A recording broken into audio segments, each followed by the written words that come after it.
Good morning, friends. Today we are in Kotor.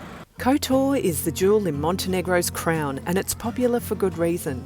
Set in a beautiful bay with a dramatic mountain backdrop, it's one of the most picturesque spots on the Adriatic Coast.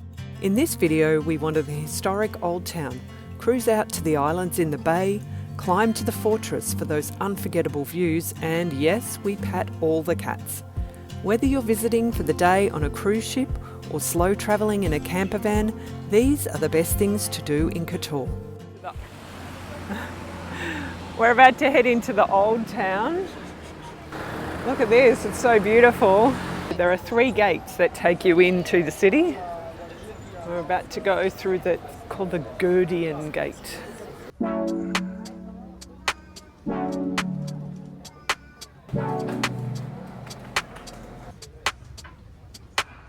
The Kotor city walls were built in the 15th century when Kotor was part of the Venetian Republic. While the walls up to the fortress on the mountainside might be crumbling, around the city they're still intact and you can walk along these city walls for free.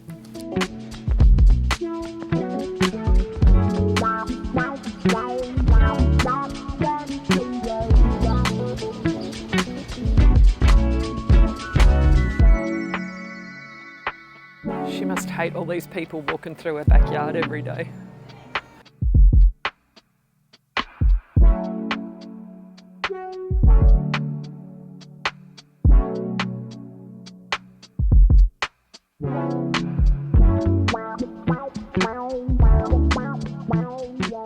After walking all the way around the outside of the walls, now it's time to walk through the old town itself. We finished the walk of the walls at the North Gate. Water fountains are a very popular spot today.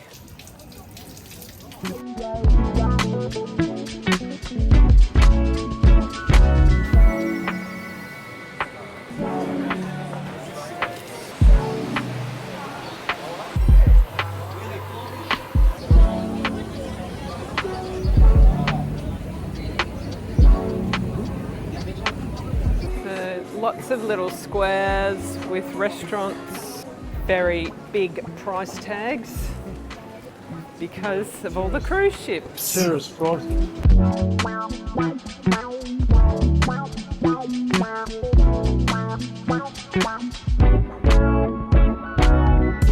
Sue has very cleverly made herself a fan out of it. I'm trying to remember to share out of the map. It's like stinking hot.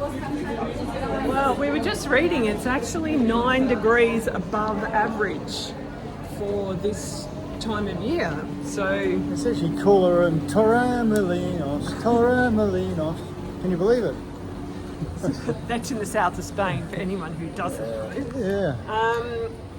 Yeah. So today is 34 degrees. I don't like it. Yeah. Anyway, we're off to the cat museum now. A cat museum? Let me explain.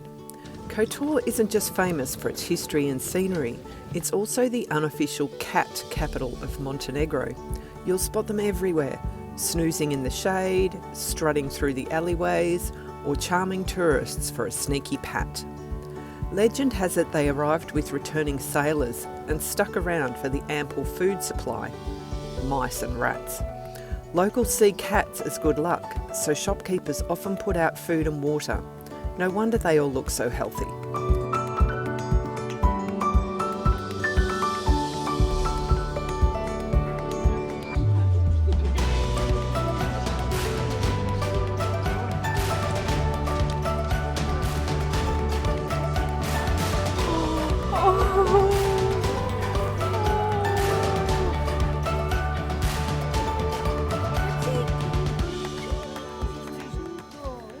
So this lady is Franca, Yes.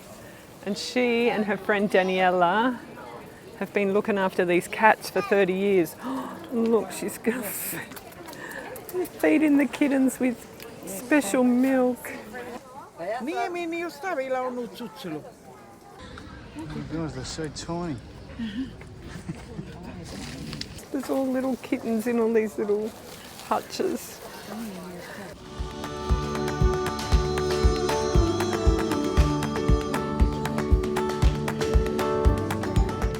Wow, that was amazing seeing Franca feeding the cats. And around here is one of these plastic bottles.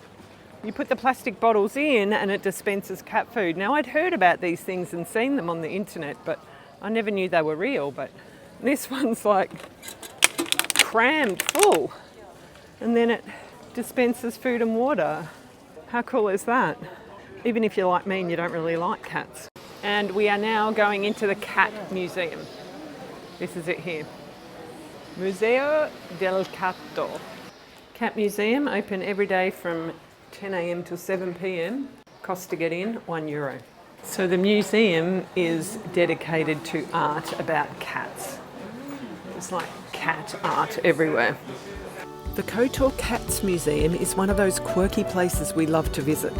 Established in 2013, the museum houses a large collection of antique and vintage material relating to cats that once belonged to a Venetian countess.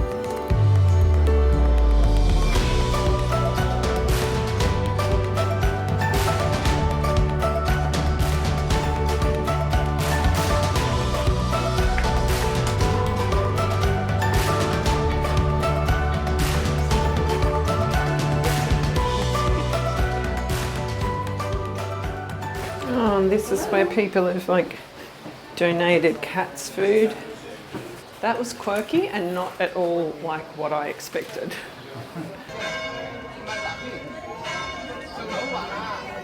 There are several churches you can visit in the old town of Kotor. The Catholic St Tryphon's Cathedral costs €4 for entry. Here we have St Luke's Church, which was built in 1195.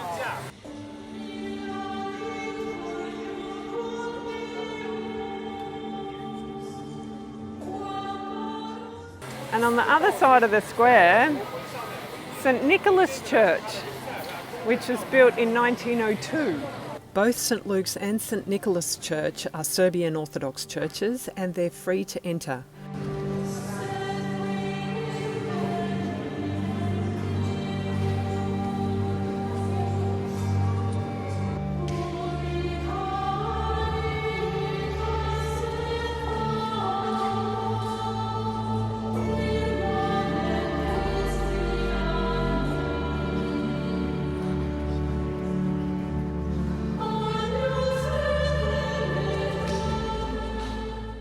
In the old town, we also passed the Maritime Museum and the clock tower, which dates back from 1602.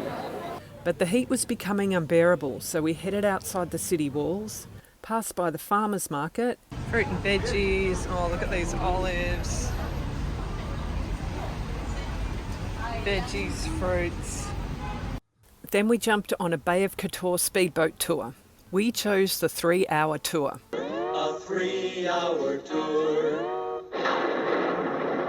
Thanks, Gilligan. Our cruise would take us past Perast, stopping at the Our Lady of the Rocks Island and continuing on to the Blue Cave. Okay, now we're going to get cool because we're on the boat.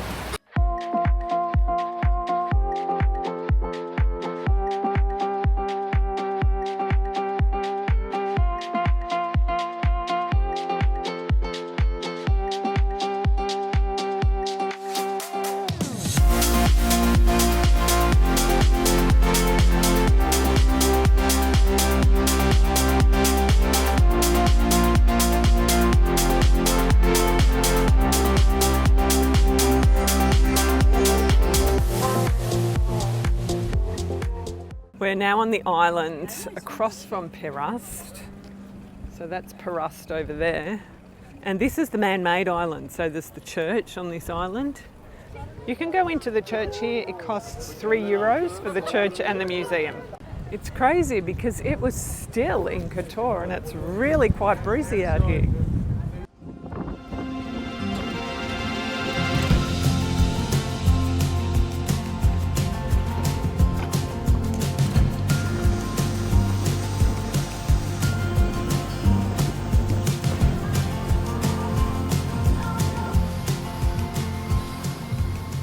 We also stopped at the old Yugoslav submarine tunnels that were dug into the cliffside in the 1970s to hide submarines.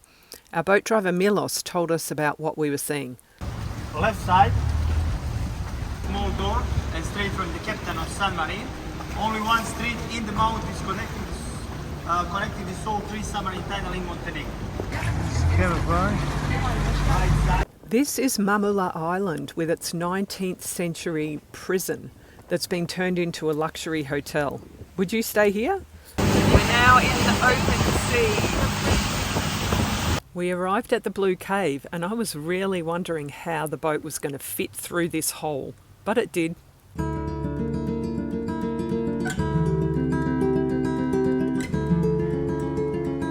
colour of the water in here was absolutely incredible.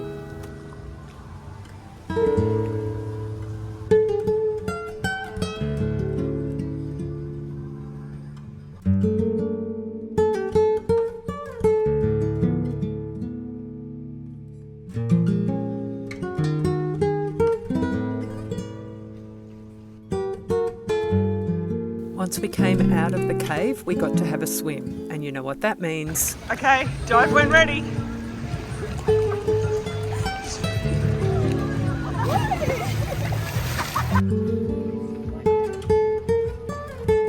Nigel's all the way in the cave. From the Blue Cave, it was a leisurely 30 minutes back to Kotor.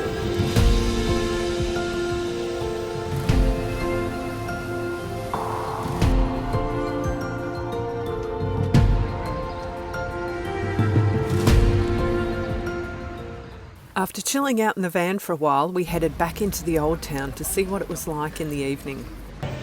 It's quite different in the evening. It's really lively. There's music, lots of bars, a lot less tourists because all the cruise ships have gone.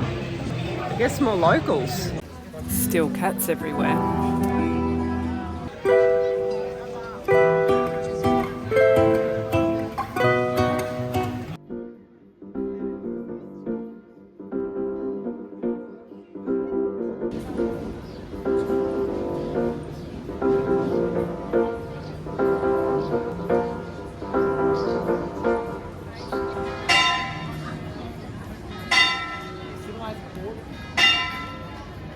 That's a pretty crappy sounding bell on the clock tower.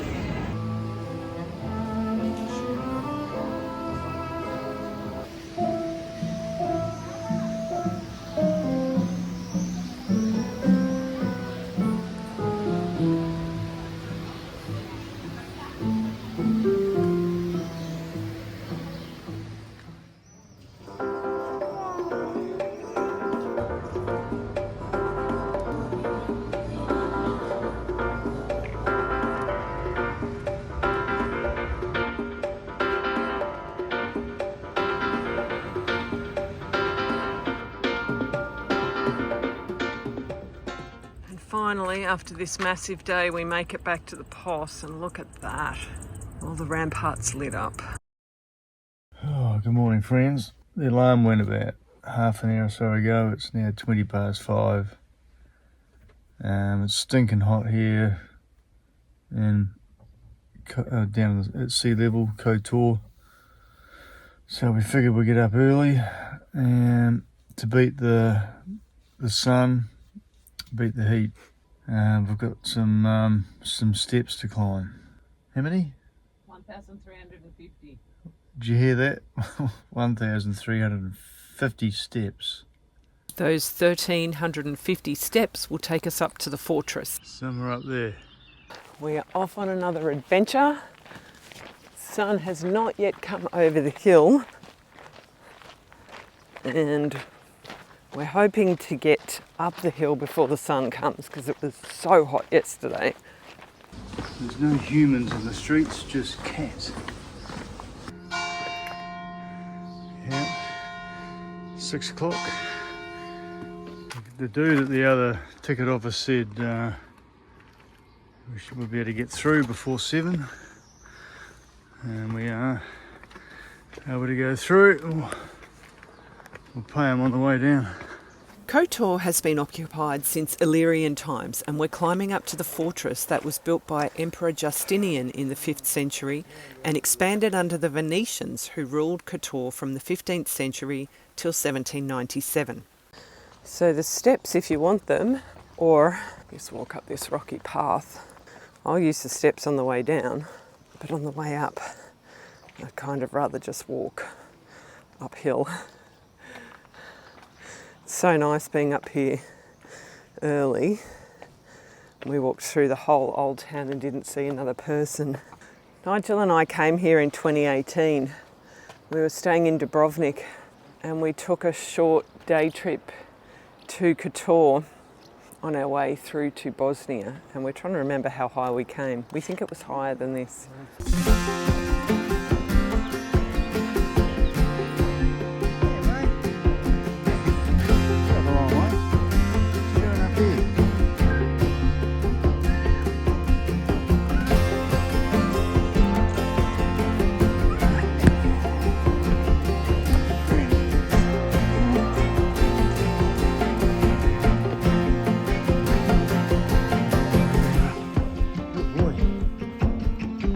Another 560 steps to go, buddy. The sun coming up, cruise ship in the harbour.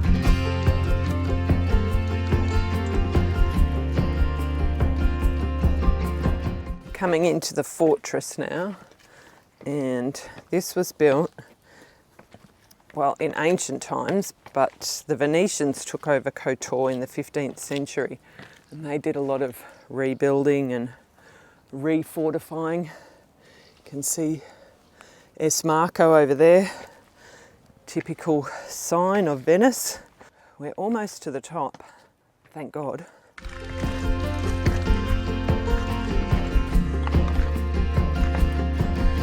This is the small fortress. Yes, I've lost Sue. The stairs get super steep. Oh, there she is. And Sue progressing to the top. I'm standing right on the wall. So on this side is where all the bad guys were, and then on this side is where all the good guys were. Well, supposedly. So I'm in this little, I don't know what even you call it. I'm trying to find where Nigel is. I think he's up there on the wall somewhere, but I just noticed this, and apart from these power lines, there's a really cute little church down there. I don't know how many steps we've done, but yeah, she's hard, yeah. It's 10 to 7. Still no sign of the sun, thankfully. I think we're nearly at the top. I can see the flag, it's not far. This is really brutal, this climb. And definitely would not recommend doing this in the heat of the day. Early morning's a good time to do it.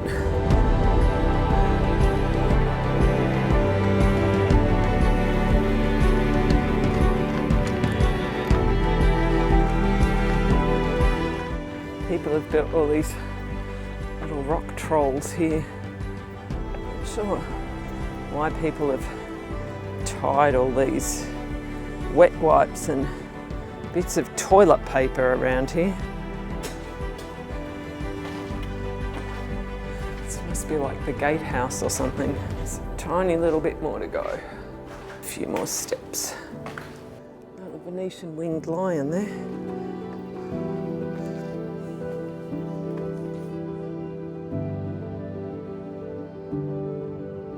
It's coming down your legs. You look like you've weed yourself. Oh, I know, it's hot, isn't it? it's only 10 to 7. Yeah. All right, we're going to go up and touch the flag though. Cool. You know what, Nigel? I was kind of wishing we'd walked up here in 2018. Yeah, when it was winter. I know, like the first week of March. And I was 7 years younger and fitter. Then we wouldn't have had to do this today. Yeah, there's no one else here. We're the only ones. Here we are.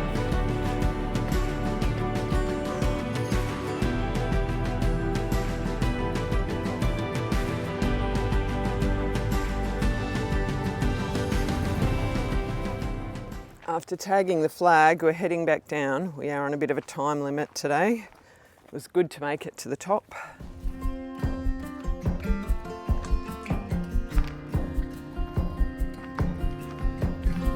You better wait for us. You gonna come? Come on. Off you go.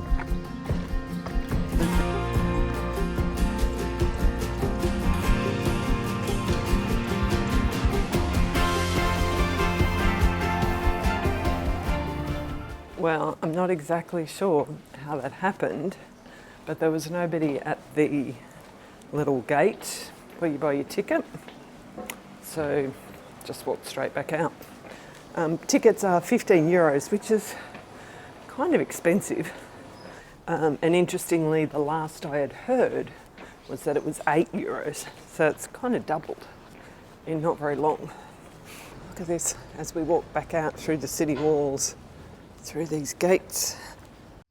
All the luxury here in Kotor.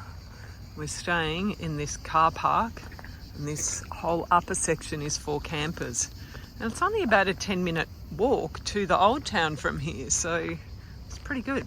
There's no facilities here, and it's costing us €15 for 24 hours. It's a win in my books. Join me next time as Nigel goes back to work and I try to escape the heat at the beach, in the mountains, and finally I cross the border into a whole different country.